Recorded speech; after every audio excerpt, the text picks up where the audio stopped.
السلام علیکم دوستوں، آج سے تقریباً 3 ماہ قبل یعنی 7 اپریل 2025 کو ایک جرمن شہری خاموشی سے پاکستان پہنچتا ہے۔ اسلام آباد ایئرپورٹ پر لینڈ کرنے کے بعد وہ سیدھا رخ کرتا ہے مظفر گڑھ کا، جہاں وہ پاکستان کی ایک معروف ہوٹل چین ہوٹل 1 میں رہائش اختیار کرتا ہے۔ ہوٹل میں رہائش اختیار کرنے کی کچھ ہی دیر بعد 2 پاکستانی نوجوان جنید اور عرفان اس سے ملنے کے لیے ہوٹل پہنچتے ہیں۔ کچھ دیر ہوٹل میں رہنے کے بعد یہ تینوں افراد کوٹ ادو کی طرف روانہ ہو جاتے ہیں اور ان کی منزل ہے کوٹ ادو کے ایک نواحی علاقے میں واقع جنید کا گھر۔ یہیں سے اصل کہانی شروع ہوتی ہے۔ جرمن شہری جس کا نام رینز آندریاس ہے، میں اسے آگے آندریاس کے نام سے مخاطب کروں گا، تو یہ آندریاس جنید کے گھر پہنچنے کے بعد اپنا سوٹ کیس کھولتا ہے اور اس میں سے ایک جدید آلات نکالتا ہے، جس میں کیمرے، لائٹس، وائس ریکارڈنگ مشینز، اور وہ جنید کے گھر کے ایک ہال نما کمرے کو اسٹوڈیو میں تبدیل کرنے کا کام شروع کرتا ہے۔ یہیں سے اصل کہانی شروع ہوتی ہے۔ کمرے کو مکمل طور پر ساؤنڈ پروف کیا جاتا ہے، چاروں طرف گرین اسکرین یعنی کروما شیٹس لگائی جاتی ہیں تاکہ پس منظر کو تبدیل کیا جا سکے۔ پھر وہاں ایک انڈور باکسنگ رنگ بنایا جاتا ہے، لیکن یہ رنگ صرف کھیل کے لیے نہیں، یہاں کچھ اور ہونے والا ہے۔ 2 دن کے اندر وہ نہ صرف state of the art indoor studio مکمل کر لیتے ہیں، بلکہ جنید اور اس کے ساتھیوں کو آندریاس ان ایکوپمنٹ کو، جدید آلات کو استعمال کرنے کی تربیت بھی فراہم کرتا ہے۔ جب اسے یہ اطمینان ہو جاتا ہے کہ سب کچھ سیٹ ہو چکا ہے، تو جرمن شہری اپنے پاکستانی میزبانوں کے ساتھ شمالی علاقہ جات کی سیر کے لیے روانہ ہو جاتا ہے۔ اب آپ یہ سوچ رہے ہوں گے کہ ایک ترقی یافتہ ملک یعنی جرمنی کا ایک شہری پاکستان کے ایک پسماندہ قصبے کوٹ ادو کے ایک نواحی علاقے میں جدید ترین انڈور اسٹوڈیو کیوں قائم کرے گا؟ آخر اس کہانی کے پیچھے اصل راز کیا ہے؟ یہی وہ سوال تھا جس نے پنجاب پولیس کے انٹیلیجنس ونگ یعنی اسپیشل برانچ کو بھی چونکا دیا۔ معاملہ کچھ یوں ہوا کہ جیسے ہی جرمن شہری آندریاس نے ہوٹل 1 مظفر گڑھ میں چیک ان کیا، ہوٹل انتظامیہ نے اس کا اندراج ہوٹل آئی یا on line hotel registration system میں کر دیا، جو کہ قانون کے تحت ہر ہوٹل پر لازم ہے۔ یہ سسٹم محض مہمانوں کا اندراج نہیں کرتا، بلکہ یہ ایک ہائی الرٹ سسٹم ہے جو اسپیشل برانچ اور CTD یعنی کاؤنٹر ٹیررزم ڈپارٹمنٹ کے ساتھ براہ راست منسلک ہوتا ہے۔ اس سسٹم کے ذریعے جرائم پیشہ افراد، دہشت گردوں اور غیر قانونی طور پر پاکستان میں مقیم غیر ملکیوں کی نشاندہی اور نگرانی کا کام کیا جاتا ہے۔ یہی وہ لمحہ تھا جب ریاستی اداروں نے اس غیر ملکی مہمان پر گہری نظر رکھنی شروع کی۔ انہیں اندازہ نہیں تھا کہ آنے والے دنوں میں ایک کتنا بڑا اسکینڈل ان کے سامنے آنے والا ہے۔ جیسے ہی جرمن شہری کی معلومات سسٹم میں فیڈ کی گئیں، اسپیشل برانچ کی نظر اس پر پڑ گئی اور ان کے لیے یہ سوال پیدا ہوا کہ ایک جرمن شہری کسی سیاحتی مقام پر نہیں، بلکہ پاکستان کے ایک پسماندہ ضلع مظفر گڑھ میں کیا کرنے آیا ہے۔ یہی وہ لمحہ تھا جب ریاستی اداروں نے اس پراسرار غیر ملکی مہمان پر گہری نظر رکھنی شروع کی۔ جب اسپیشل برانچ نے جرمن شہری آندریاس اور اس کے مقامی میزبانوں جنید اور اس کے دیگر ساتھیوں کے بارے میں معلومات حاصل کی، تو انہیں یہ کہانی کچھ الجھی ہوئی لگی۔ ایک جرمن شہری پاکستان کے ایک دور دراز علاقے کوٹ ادو میں آیا اور ایک ہوٹل میں رکا، اور پھر جنید جیسے مقامی نوجوان سے رابطہ قائم کیا۔ ان دونوں کے درمیان تعلق کی بظاہر کوئی منطق سمجھ نہیں آ رہی تھی۔ آندریاس تو 2 دن بعد کوٹ ادو سے روانہ ہو گیا، لیکن کہانی ختم نہیں ہوئی۔ اسپیشل برانچ نے جنید اور اس کے ساتھیوں کی خفیہ نگرانی کا عمل جاری رکھا۔ تقریباً 1 ماہ کی مکمل سرویلنس کے بعد جو حقائق سامنے آئے وہ ایک کے بعد ایک چونکا دینے والے تھے۔ آندریاس کے بنائے گئے جدید اسٹوڈیو میں رات کے وقت کم عمر بچوں کی آمد و رفت شروع ہو گئی۔ کم سن اور معصوم بچے رات کی تاریکی میں کئی گھنٹے اس اسٹوڈیو میں گزارتے تھے۔ کچھ بچے قریبی محلوں میں رہنے والے غریب والدین کے تھے جو انہیں کچھ گھنٹوں بعد واپس لے جاتے تھے، جبکہ کچھ بچے جنید کے گھر میں ہی رہائش پذیر تھے۔ اسپیشل برانچ کو یقین ہو گیا کہ ان بچوں کو کسی مکروہ اور شیطانی مقصد کے لیے استعمال کیا جا رہا ہے۔ اس معاملے پر فوری طور پر ایک خفیہ رپورٹ تیار کی گئی، national cyber crime investigation agency کی خدمات حاصل کی گئیں، ڈسٹرکٹ پولیس آفیسر مظفر گڑھ ڈاکٹر رضوان اور NCCIA کے ڈائریکٹر عبدالغفار کی نگرانی میں ایک چھاپہ مار ٹیم تشکیل دی گئی۔ جنید اور عرفان کو اس وقت رنگے ہاتھوں گرفتار کیا گیا جب وہ 6 بچوں کے گروپ سیکس کی ویڈیو ڈارک ویب پر لائیو نشر کر رہے تھے۔ کم عمر معصوم بچوں کی 500 سے زائد غیر اخلاقی ویڈیوز آندریاس کے بنائے گئے جدید ترین اسٹوڈیو سے برآمد کی گئیں۔ جنید اور عرفان سے تفتیش ہوئی تو جو انکشافات سامنے آئے وہ دل دہلا دینے والے تھے۔ چائلڈ پورنوگرافی کا یہ network social media application Telegram کے ذریعے وجود میں آیا تھا۔ ٹیلی گرام ایک ایسی ہی ایپلیکیشن ہے جیسے کہ واٹس ایپ اور سگنل کی ایپلیکیشنز ہیں، لیکن یہ ایپ کرمنلز اور خاص طور پر چائلڈ پورنوگرافی اور ٹیررزم میں ملوث لوگوں میں بہت زیادہ مقبول ہے، اور اس کی بنیادی وجہ یہ ہے کہ یہ ایپ کسی بھی حکومت یا قانون نافذ کرنے والے اداروں کو اپنے یوزرز کی معلومات فراہم نہیں کرتی، اور یہی وجہ ہے کہ چائلڈ پورنوگرافی کے عالمی نیٹ ورک ٹیلی گرام ایپ کا استعمال کر کے ایک دوسرے سے کنیکٹ کرتے ہیں۔ جنید اور اس کے ساتھیوں کا آندریاس سے ٹیلی گرام ایپ پر موجود ایک گروپ کے ذریعے رابطہ ہوا۔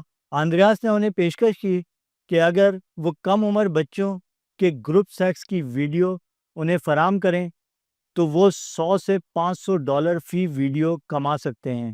ابتدا میں جنید نے کچھ ویڈیوز آندریاس کو بھیجیں، لیکن ان کی کوالٹی اتنی خراب تھی کہ وہ ڈارک ویب پر فروخت نہیں کی جا سکیں۔ تبھی آندریاس نے خود پاکستان آنے کا فیصلہ کیا۔ نہ صرف اسٹوڈیو بنایا بلکہ جنید اور اپنے دیگر مقامی ساتھیوں کو اس کو استعمال کرنے اور اعلیٰ کوالٹی کی ویڈیو بنانے کی تربیت بھی فراہم کی۔ دوران تفتیش یہ بھی پتہ چلا کہ آندریاس تقریباً 21 دن تک پاکستان میں مقیم رہا، یعنی وہ 28 اپریل 2025 کو واپس جرمنی کے لیے روانہ ہوا۔ ابتدائی 2 دن کوٹ ادو میں رہنے کے بعد وہ جنید اور اس کے دیگر ساتھیوں کے ہمراہ پاکستان کے شمالی علاقہ جات گیا، اور ان کے ہمراہ کچھ بچے بھی تھے جن کی لائیو ویڈیوز ڈارک ویب پر اس کی موجودگی میں نشر کی گئیں۔ دوران تفتیش جنید نے انکشاف کیا کہ وہ کم عمر بچوں تک رسائی حاصل کرنے کے لیے مختلف طریقے اختیار کرتے تھے۔ ان کا سب سے مؤثر طریقہ یوٹیوب پر گیمنگ چینلز تھے، جہاں وہ بچوں کو چند ہزار روپے کا لالچ دے کر اپنے اسٹوڈیو میں بلاتے تھے۔ اس کے علاوہ غریب والدین کو چند ہزار روپے دے کر ان کے بچوں کو چند گھنٹوں کے لیے اپنے اسٹوڈیو میں بلایا جاتا تھا، اور انہیں یہ کہا جاتا کہ ہم آپ کے بچوں کو باکسنگ سکھا رہے ہیں اور اس کے آپ کو پیسے بھی دے رہے ہیں۔ دوسری طرف کوٹ ادو اور اس کے آس پاس کے دیہاتی علاقوں سے تعلق رکھنے والے غریب خاندانوں کے بچوں کو گھریلو کام یا دیگر بہانوں کے ذریعے والدین کی رضامندی سے اسٹوڈیو لایا جاتا تھا۔ والدین کو ہر مہینے ایک معمولی رقم دے کر مطمئن کیا جاتا تھا۔ آندریاس جنید اور اس کے مقامی نیٹ ورک کو ہر لائیو ویڈیو کے عوض $500 ادا کرتا تھا، جو کہ براہ راست ڈارک ویب پر نشر کی جاتی تھی۔ ڈارک ویب آن لائن جرائم کا وہ بازار ہے جہاں منشیات، اسلحہ، چوری شدہ کریڈٹ کارڈز، غرض یہ کہ دنیا کی ہر غیر قانونی شے قابل فروخت ہے۔ حتیٰ کہ کم عمر بچوں کی غیر اخلاقی ویڈیوز اور لائیو شوز بھی یہاں فروخت کے لیے پیش کیے جاتے ہیں۔ ڈارک ویب کا ویب سائٹ ایڈریس، ٹیلی گرام یا دیگر آن لائن ڈسکشن فورمز پر ہم خیال لوگوں کو براہ راست فراہم کیا جاتا ہے، اور یہی وجہ ہے کہ دنیا بھر کے قانون نافذ کرنے والے ادارے ڈارک ویب پر ہونے والے جرائم کے کاروبار کو روکنے میں ناکام ہیں۔ واپس آتے ہیں جنید اور عرفان سے کی جانے والی تفتیش کی جانب۔ جنید اور عرفان سے کی جانے والی تفتیش میں یہ بھی پتہ لگا کہ آندریاس غیر اخلاقی ویڈیوز کی ادائیگی کے لیے قانونی چینلز کے استعمال کے بجائے کرپٹو کرنسی کا استعمال کرتا تھا، یا حوالہ ہنڈی کے نیٹ ورک کا بھی استعمال کیا جاتا تھا، اور ادائیگیوں کو ممکن بنانے کے لیے جنید کا بیرون ملک مقیم بھائی بنیادی کردار ادا کرتا تھا۔ National cyber crime investigation agency Junaid اور عرفان کے دیگر 7 ساتھیوں کی گرفتاری کے لیے کوششیں کر رہی ہے، جبکہ جرمن شہری آندریاس کی گرفتاری کے لیے انٹرپول کے ذریعے جرمن حکومت سے بھی رابطہ اسٹیبلش کر لیا گیا ہے۔ یہ پہلا موقع نہیں ہے کہ پاکستان میں بچوں کی غیر اخلاقی ویڈیوز بنانے والے نیٹ ورکس کا پردہ فاش ہوا ہے۔ اس بھیانک کہانی کی ابتدا 2006 میں ہوئی، جب قصور میں سینکڑوں معصوم بچوں کے ساتھ جنسی زیادتی کی ویڈیوز بنانے کا اسکینڈل سامنے آیا۔ ابتدا میں پولیس نے اس معاملے کو دبانے کی کوشش کی کیونکہ اس میں کئی پردہ نشینوں کے نام آتے تھے، لیکن میڈیا اور عوامی دباؤ نے وہ کچھ کر دکھایا جو شاید ماضی میں ممکن نہیں ہوتا۔ یوں پہلی مرتبہ نہ صرف عام لوگوں کو پاکستان میں جاری اس گھناؤنے اور غیر انسانی کاروبار کا پتہ چلا، بلکہ حکومتیں بھی مجبور ہوئیں کہ وہ اس سلسلے میں قانون سازی کریں اور بچوں کے تحفظ کو یقینی بنائیں۔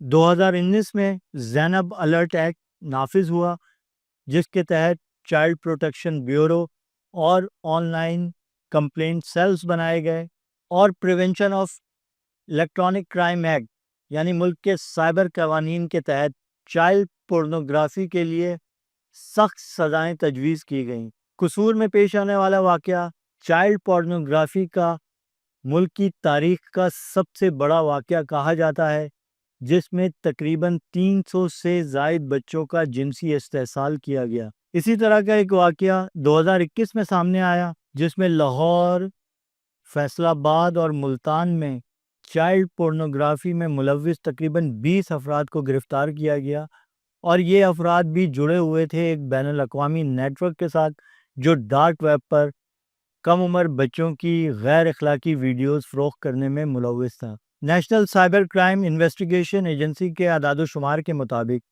گزشتہ چند سالوں کے دوران پاکستان میں چائلڈ پورنوگرافی کے الزام میں 100 سے زائد مقدمات درج ہو چکے ہیں، اور درجنوں نیٹ ورکس جو کہ عالمی نیٹ ورک کے ساتھ جڑے ہوئے ہیں، ان کے خلاف کارروائیاں کی گئی ہیں۔ سوال تو یہ ہے، قانون تو بنایا گیا، کارروائیاں بھی کی گئیں، لیکن یہ گھناؤنا جرم، یہ غیر انسانی کاروبار پھلتا پھولتا کیوں جا رہا ہے؟ مسلسل ایسے واقعات کیوں سامنے آ رہے ہیں؟ اور ایک اور بات، حیران کن حد تک یہ نیٹ ورکس پنجاب کے مختلف شہروں میں ہی کیوں سرگرم ہیں؟